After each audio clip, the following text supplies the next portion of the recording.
Vamos a hablar, he titulado la conferencia Dios de Imposibles. ¿Cómo le he titulado?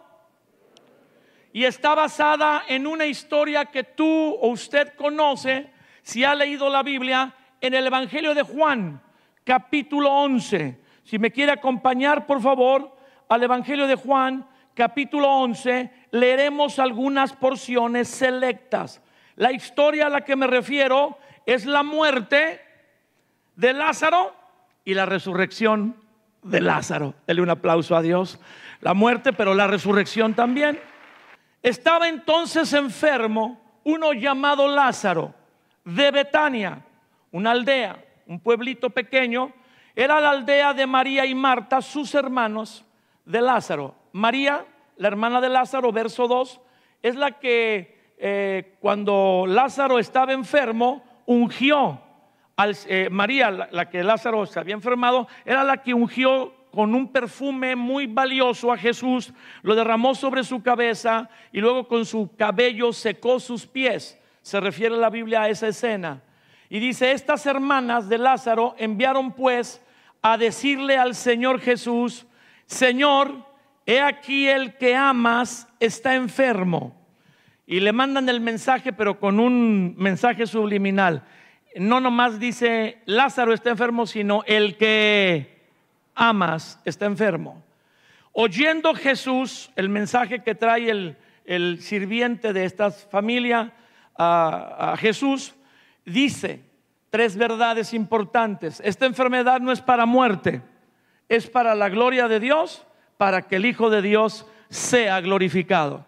Y son tres verdades de cualquier crisis en la que nosotros podemos enfrentar, tanto como la mayor de ellas, que se llama la muerte. ¿Se llama la qué?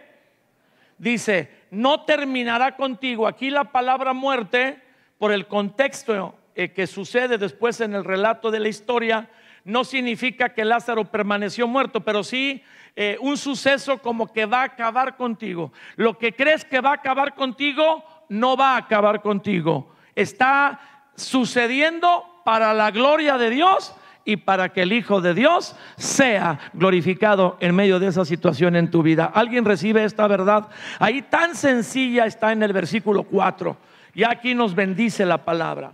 Ahora fíjense qué clara es la escritura. Verso 5. Y amaba Jesús a Marta, a su hermana María y a Lázaro. Aquí no deja duda. Jesús amaba a Marta, a María y a Lázaro. Cuando oyó Jesús que Lázaro estaba enfermo, y me imagino que le dijeron que era enfermo de gravedad, por eso querían que él fuera a sanarlo, acudiera donde él estaba. Cuando oyó Jesús que Lázaro estaba enfermo, se quedó 2 días más en el lugar donde estaba. Pero ¿por qué si lo amaba? ¿Lo qué? Pues tal vez en cuanto escuchaba que estaba enfermo hubiera dejado lo que estaba haciendo y rápido acudido con Lázaro. Pero se dilata intencionalmente. Una vez que oye el mensaje, se queda 2 días más en el lugar. Luego le dice a sus discípulos: vamos a Judea otra vez. Y ahí en Judea, el territorio donde estaba la aldea de Betania, estaba a 3 kilómetros de Jerusalén.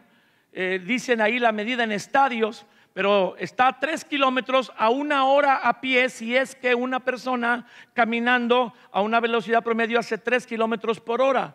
Y dice: si vamos a Betania, pasaremos por el territorio de Judea. Y ahí estaban espiando a Jesús para matarlo y capturarlo. Lo andaban buscando, pues los líderes religiosos lo odiaban. Entonces, cuando él dice vamos otra vez a Judea, pues los discípulos no les causó mucho gozo, porque ahí no los querían, los perseguían. Dice, le dijeron los discípulos: Rabí, maestro, los judíos procuraban apedrearte, o sea, los de Judea, ¿otra vez vas para allá? Pero dice Jesús que vamos. Entonces uno de los discípulos inclusive dice, ahí mismo en el versículo 16, dice: Entonces Tomás, llamado Dídimo, dijo a sus condiscípulos: vamos también nosotros para que muramos con él. Y algunas personas han dicho que es la razón por la que Jesús se tardó 2 días o varios días antes de acudir a resolver la petición que las hermanas de Lázaro le mandan decir. Pero no es cierto. Aunque sí se retrasó intencionalmente, no era porque tenía temor a morir, no tenía temor sino lo hizo para la gloria de Dios, dice la Escritura, para que el Hijo de Dios fuera glorificado. A veces Dios no te va a responder como tú esperas. Al criterio de nosotros, intencionalmente, o como ya hemos orado y lo hemos puesto delante de Dios, Dios no va a moverse como pensamos que la Biblia dice que se va a mover. Pero es porque Dios está permitiendo eso, porque va a causar la gloria de Él. ¿Qué va a causar? Y Él va a ser glorificado. No es fácil entenderlo, pero está aquí en la Escritura. Ciertamente Jesús correría peligro porque lo perseguían en ese territorio de Judea, pero el día de nuestra muerte solo lo tiene señalado Dios. Si es que Él te compró, si tú le perteneces a Él, si tú le perteneces a Él y le costó comprarte su sangre derramada en la cruz, Él solamente tiene dominio sobre el día en que tú y yo vamos a partir. Y nosotros tampoco debemos tener temor en ese sentido, porque viviremos hasta los días que Dios tiene señalado en su libro que viviremos en esta tierra. Somos de Él, no viviremos más de ese día, ni tampoco viviremos menos que ese día. ¿Alguien le puede dar un aplauso a Dios? Nuestra vida le pertenece a Dios, Él nos tiene en sus manos y está señalado cuando nacimos y cuando partimos. Diga: me rehúso a creer que una enfermedad, una dificultad o la violencia pueda tomar mi vida. Mi vida es de Jesús y solo Él puede determinar cuándo partiré. Rechazo todo espíritu de temor a la muerte fuera de mi vida. Todo espíritu de temor a la enfermedad fuera de mi vida. Y todo espíritu de temor al contagio fuera de mi vida. Yo viviré honrando a Dios y partiré a la presencia de Dios hasta el día que Él lo tenga señalado. Y ese día me graduaré. Ese día estaré preparado para estar con Él para siempre. ¿Le puede dar un fuerte aplauso a Dios? Aleluya. Vamos al verso 17 en delante, donde la narración se pone un poco intensa. Dice la Escritura, verso 17: vino pues Jesús y halló que hacía ya 4 días que Lázaro estaba en el sepulcro. Tal vez desde que las hermanas mandaron llamarle, habían pasado tal vez hasta 7 u 8 días. Porque dice la Biblia que se quedó 2 días, intencionalmente se demoró, pero cuando él llega, tiene enterrado Lázaro, ¿cuántos días? 4. La petición de las hermanas todavía era anterior a la muerte de Lázaro. Betania estaba cerquitas de Jerusalén, como a 15 estadios, que son 3 kilómetros. Y muchos judíos prominentes, porque la Biblia hace esta alusión, que vivían en Jerusalén a 1 hora de camino, habían venido de Jerusalén a consolar, a visitar a Marta y a María, para consolarles por la partida de su hermano. Entonces Marta escuchó que Jesús venía, y cuando Marta supo que Jesús venía, salió a encontrarle, pero María se quedó en casa. Tal vez pensamos, atendiendo a tantas personas que habían venido de tantos lugares. Ahorita les comparto un poco más. Pues algunos historiadores dicen que era una de las familias más conocidas en Israel, no solamente en Betania, pero en Israel. Entonces María se queda en casa. Marta viene a buscar a Jesús sabiendo que viene entrando, y Marta encuentra al Señor y le dice: Señor, si hubieras estado aquí, mi hermano no habría muerto. en un sentido con tristeza, pero con un reclamo. Te mandamos llamar para que hicieras algo y mi hermano no muriera, pero ya llegaste tarde, ya tiene 4 días muerto. Pero no sé si usted entienda que en el reloj de Marta y María, o en mi reloj, en el tuyo, Jesús puede estar tarde, pero Él nunca llega tarde. Y el tiempo que tiene Dios es el correcto. El tuyo y el mío está descompuesto. Dios no sabe llegar tarde a nada. Más fuerte. ¿Tu hermano? Mi hermano resucitará.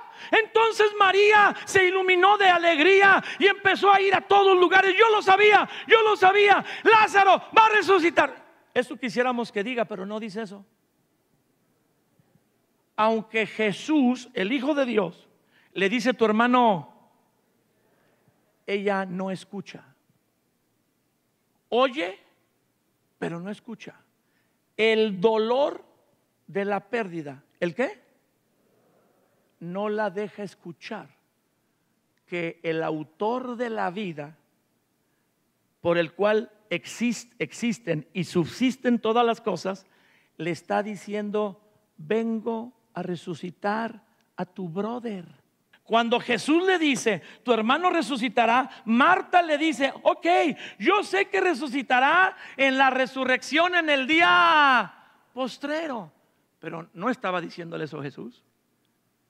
Jesús le está diciendo, me tardé intencionalmente porque no lo quería sanar, lo quería, pues es un milagro mayor.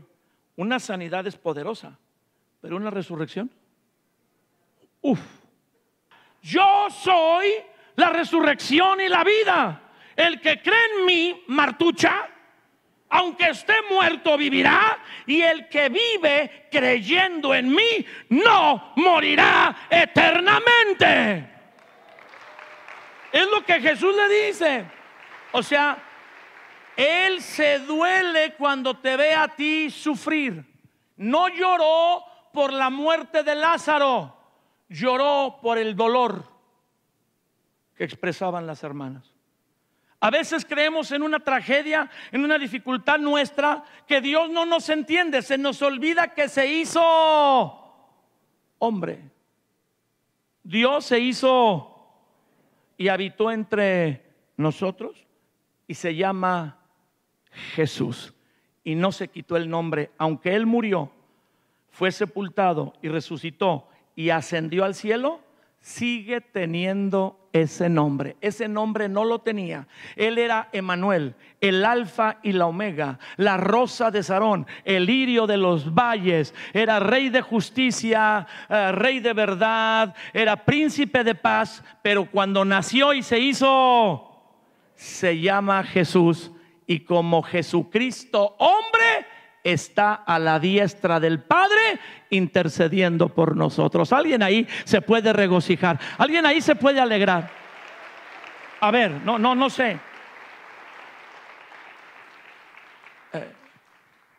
Él nunca había usado un nombre de hombre, un nombre de, pero ahora lo usa. Y ese es un nombre que le dio el Padre, un nombre que es sobre todo que Él tenía. Él tiene muchos nombres. El Hijo de Dios tiene muchos nombres: Alfa, Omega, la raíz de David, el león de la tribu de Judá. Y cada nombre, admirable, consejero, Dios fuerte, Padre eterno, representa algo del Hijo de Dios. Pero el nombre que el Padre le dio al resucitarlo de entre los muertos es sobre todo. Y ante ese nombre el cosmos se sujeta, lo que está en el cielo, en la tierra y debajo de la tierra. Los tres mundos, el celestial, el terrenal y el inframundo, se sujetan al nombre de Jesús. Poderoso nombre.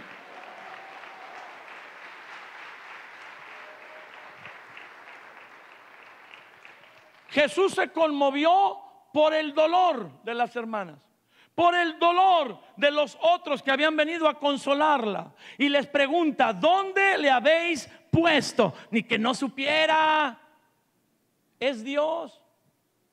¿Alguien cuando ora ha pensado, sentido te viene el pensamiento que Dios te habla, porque dices, Dios me habla, y la gente dice, pero ¿cómo que le habla a Dios? ¿Quién será, verdad? ¿Será un iluminado? ¿Será el sobrino del Papa? ¿Quién será? No tiene forma de Papa, pero no es el sobrino del Papa. O de rufle, así ondulado. No, cuando decimos que Dios nos habla es porque nos recuerda una porción de la Biblia. Cuando hemos leído mucho la Biblia o la leemos, el Espíritu Santo, dice Jesús, que nos recordará lo que Él ha dicho, y nos recuerda una porción de la Biblia en un momento que estamos orando, y así decimos, Dios me está. También cuando leemos la palabra de Dios con hambre de escuchar su voz, saltan o sea, no es que salten, no es que tú estás leyendo y luego las letras impresas brincan, si no manches, no brincan, pero como que brincan. O sea, sientes que esa porción se agranda, tienes una percepción de que eso que está escrito es para ti. Ahí se dice, o se menciona, para que usted lo entienda, Dios me habló. Y cuando no has sentido que Dios te habla y te hace preguntas, ¿qué hiciste? Pues como si no supiera. Él anda con nosotros para todos lados. Dijo, no te dejaré ni te estaré contigo todos los días. Ese es el problema, que si tú fuiste a un lugar inconveniente, metiste al Espíritu Santo ahí. ¡Ay, gole! Si tú viste con tus ojitos algo inconveniente, ahí estaba el Espíritu Santo. ¿Tú crees que el Espíritu Santo dijo, no veo? No, lo hiciste ver, la cochinada esa. Cuando una persona va a un lugar inconveniente y hace cosas que ofenden a Dios, ahí está Dios contigo. Y se entristece. ¿Se qué? O como dice la Biblia, se contrista el Espíritu Santo. Entonces le dice, ¿dónde le han puesto? Pues Jesús sabía. Ven y ve, Señor. Entonces dice el verso 35, Jesús lloró. ¿Qué hizo Jesús? Tenemos un Dios que se compadece de nosotros, porque se hizo hombre, fue tentado en todo, o sea, tuvo todas las emociones y las situaciones humanas, nada más que Él fue sin pecado. Pero Él sintió todo lo que un hombre, una mujer hoy en día siente, pero sin pecado. Jesús lloró, y dijeron los judíos que estaban ahí acompañando a las hermanas, miren cómo lo amaba. Pues sí lo amaba, pero no lloró por eso, sino por el dolor de las hermanas y de la situación en general. ¿Cómo lo amaba? Y algunos entonces dijeron, hagan en cuenta que se les pegó la plaga de las hermanas. ¿No podía este que abrió los ojos a los ciegos haber hecho que también Lázaro no muriera? ¡Claro que podía! No lo hizo porque no era lo que él quería hacer. Dios no va a ser forzado a hacer nada de lo que Él no quiere hacer. Él es Dios y nosotros su creación. Él es Dios, el Padre eterno, y nosotros sus hijos. Él es Dios, el Rey, amo y Señor, y nosotros los siervos. La oración adecuada es la que es guiada por el Espíritu para orar conforme a la voluntad de Dios. Hay oraciones que Dios no contesta porque son oraciones, ay, ¿cómo se te ocurre pedir eso? Exactamente. Pides y no recibes porque pides mal. ¿Y cómo se aprende a orar? ¿Practicando? ¿Cómo aprendiste a andar en bicicleta? ¿Dándole? Y aunque tú veas un manual y 3 videos de cómo andar en bicicleta y te expliquen, hasta que te subes y le das y das una caída. ¿Quién se cayó? Bueno, ¿así saben andar en bicicleta o ya se les olvidó? Te caíste, pero te levantaste y le diste. A veces se cometen errores al orar, y uno ora y se acuerda uno a veces de alguna oración que hizo por mucho tiempo, y ¿cómo yo te pedía eso? Pues sí, dice Dios, yo también, por eso te amo, hijo, te soporto, pero bueno, ¿qué más hacía, verdad? Aprendemos a orar hasta que oramos conforme a la voluntad de... Porque si pedimos alguna cosa conforme a Él nos oye. Y si sabemos que Él nos oye, tenemos la seguridad de que nos dará lo que es de acuerdo a su voluntad. La oración no fue dada por Dios para suplir nuestras necesidades realmente, porque Él sabe de qué cosas tenemos aún antes de que la oración fue dada para declarar la voluntad de Dios en la tierra. Porque Dios, que es todopoderoso, díganlo conmigo, sujetó su propósito a la oración de la iglesia. Él puede hacer cualquier cosa porque Él es, pero lo va a hacer en respuesta a las oraciones de los que lo conocen y piden conforme a su voluntad. Porque en la decisión que Dios toma de que oremos su voluntad para que venga tu reino y sea hecha tú, como en el cielo, también en la... Dios puede hacer lo que quiera sin consultarnos, pero no lo va a hacer. Él decidió, al poner al hombre en la tierra, darle la autoridad al hombre. El diablo la robó al primer Adán, Satanás, a través de la serpiente engañó a Eva, etcétera. El hombre y la mujer pecaron y les robó la autoridad sobre el planeta. Pero vino el segundo Adán, el segundo hombre perfecto es Jesús, y ese no le falló al Padre, obedeció hasta el final de sus días, obedeció hasta la muerte y muerte de cruz, y Jesús recuperó la autoridad del hombre.